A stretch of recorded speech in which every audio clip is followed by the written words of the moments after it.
always been an aspect of Halo 1 multiplayer that was really, really strong, which was that Halo 1 had this incredibly diverse set of maps.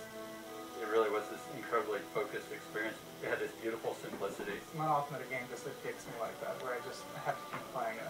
It was amazing to me just to see how our entire art team would just go down for entire evenings at a time, right? Just from 4 o'clock till 10 o'clock to just play Halo multiplayer.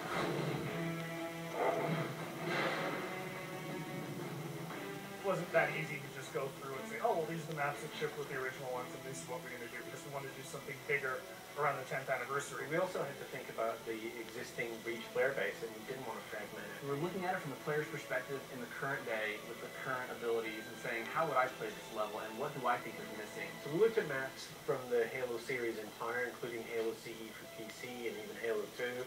And we thought, which of the maps are people's favorites that work well with the Reach engine and work well with modern kind of gameplay?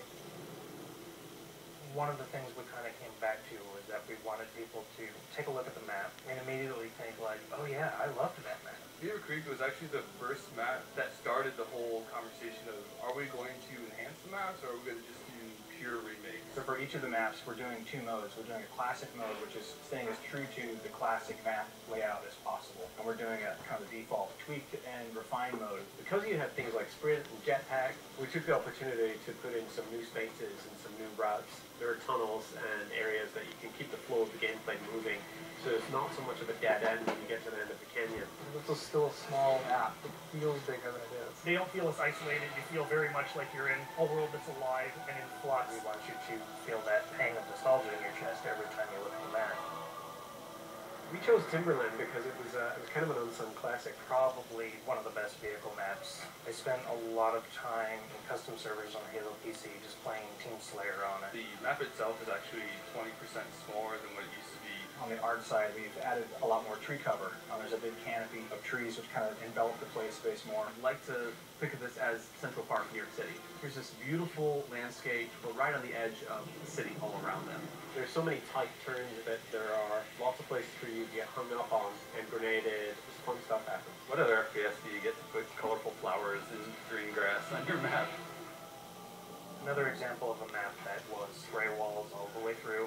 You feel like you're just in a box with ramps. We decided to make it a prison by putting it in a place where it couldn't be accessed. We had to open up a lot of walls with windows. We even added glass to the floor. It's an interesting challenge to add navigation or even add new pathways that aren't dominated by jetpack in a purely vertical map. Added bridges and overhangs that change the flow of the map. We don't want to overdo it because if there's too much noise in a confined space, then the map gets just frustrating to navigate. The gameplay's still the same, but it makes you feel like you're in a much more dynamic world.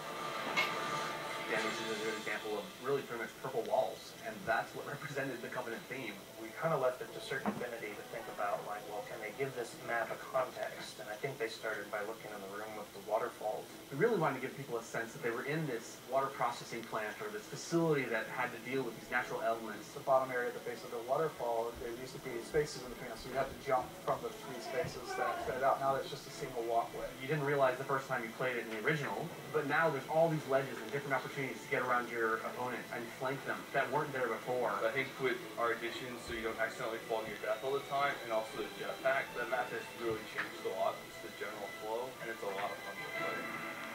This location we chose is kind of where the genesis of Firefight began. It's a place where you stop and you defend. Traditionally, Firefight, you've never really had the Marines fighting with you, and that's something we were able to do, and we thought, well, if we can pull this off, this is going to be a nice new take on Firefight. Now it's you, your friends, and some buddies, or if you're playing by yourself, now you actually have some help. Honestly, there's just nothing better than hopping online with a buddy, getting in a Warthog, just killing some grunts.